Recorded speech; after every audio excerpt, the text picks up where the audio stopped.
Parliament में बहुत सारे कमिटी है, उसमें से एक इंपॉर्टेंट कमिटी है पब्लिक अकाउंट कमिटी। तो आइए जानते हैं पब्लिक अकाउंट कमिटी के बारे में। Public account committee is represents one of the most powerful financial committee of parliament. हमारे पार्लियामेंट का बहुत ही पावरफुल कमिटी है, जो प्रिंसिपल पे है किस तरीके से पार्लियामेंट के द्वारा जो एमपी एमएलए है, कैबिनेट है, जो एग्जीक्यूटिव का पार्ट है, उसे पार्लियामेंट अपने कंट्रोल में रखने के लिए बनाती है। रूटेड कॉन्स्टिट्यूशन जो आर्टिकल के 148 और 151 के तहत में हुए, which provide the office of controller auditor general, जो 148 से 151 सीएजी के बारे में चलता है। The committee function as a watch take over public finance. Parliament public account committee ये वॉच डॉग होता है, जितने भी गवर्नमेंट से रिलेटेड देश में खर्चे किया जाता है, जिसके मेंबर 22 होते हैं, जिसमें 15 लोकसभा से 7 राज्यसभा से, जो एनुअली इलेक्टेड होता है, और इसके जो चेयरपर्सन होते हैं ड्रॉ करते हैं अपोजिशन से। जनरली पब्लिक अकाउंट कमेटी के चेयरपर्सन होते हैं। द कमिटी एग्जामिन कमिटी, यही कमेटी सीएजी की रिपोर्ट के एग्जामिन करती है एंड इंश्योर करती है public money is spend according to parliamentary. जो पब्लिक मनी है जिसके गार्जियन पार्लियामेंट है, तो पब्लिक अकाउंट कमेटी ही देखा जाए। It does not question policy पर सेट, ये क्वेश्चन नहीं करता है पॉलिसी कि कहाँ एग्जीक्यूशन हुआ, किस तरीके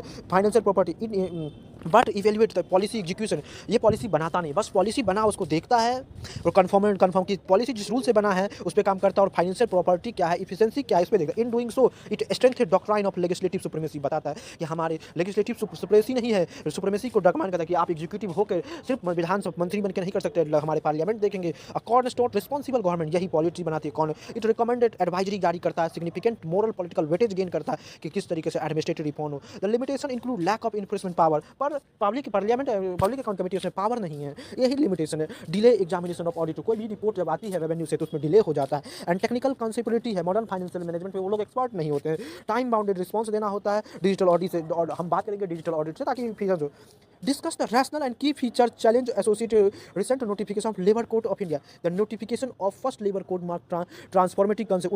29 सेंट्रल लेबर कोड था, आज लेबर कोड को बनाया गया। जो पुराने 29 लेबर कोड थे उसको 4 में बदल दिया गया। पहला है code of wages, industrial relation code, code of social security and code of occupational security, health working condition. The objective of the simplification, जिस तरीके से इंडिया अब इंडस्ट्री के क्षेत्र में बढ़ता जा रहा था, हमें फॉरेन कंपनियों को बुलाने के लिए अपने लिए स्ट्रिक्ट लेबर कोड का होना जरूरी है, जहाँ से कंपनी की तो राइट इंश्योर हो, पर हमारे जो लोग काम करेंगे उस कंपनी में उसके बहुत सारे सोशल सिक्योरिटी कैसे होगा, किस तरीके का उसे वेजेस दिया जाएगा, किस तरीके से इंडस्ट्रियल रिलेशन होगा, किस तरीके से वहाँ पे हमारे काम वर्कर काम करेंगे। तो सिर्फ इस बात को ध्यान रखते बनाया गया। द रिफॉर्म का मतलब है कि लेबर मार्केट को फॉर्मलाइज किया जाए, सोशल सिक्योरिटी को ज़्यादा से ज़्यादा लोगों को बढ़ाया जाए एंड रिड्यूस किया जाए जो कंप्लायंस है। हम डिजिटल पे बात करके कंप्लायंस नहीं, ताकि हमारे यहाँ फॉरेन कंपनियाँ आए लेबर हायर करने में जल्दी से जल्दी। की feature include universal minimum wage provision, इसमें बात किया गया यूनिवर्सल वेज। जो दुनिया में वेजेज का सिस्टम, उस पर बात फिक्स टर्म एम्प्लॉयमेंट, लोगों का एम्प्लॉयमेंट फिक्स टर्म हो, ईजियर नॉर्म्स, ले ऑफ का नॉर्म्स ईजियर हो, रिट्रेचमेंट इस्टेब्लिशमेंट हो, वर्कर्स के क्या गिग वर्कर्स के राइट होंगे, किस तरीके से गिग प्लेटफॉर्म हायर करेगा। This changes align labour region, इस प्रकार के चेंजेस लेबर मार्केट से, इकोनॉमिक रियलिटी से और गिग वर्कर्स इकोनॉमी पे है। The challenge for trade union, आज इस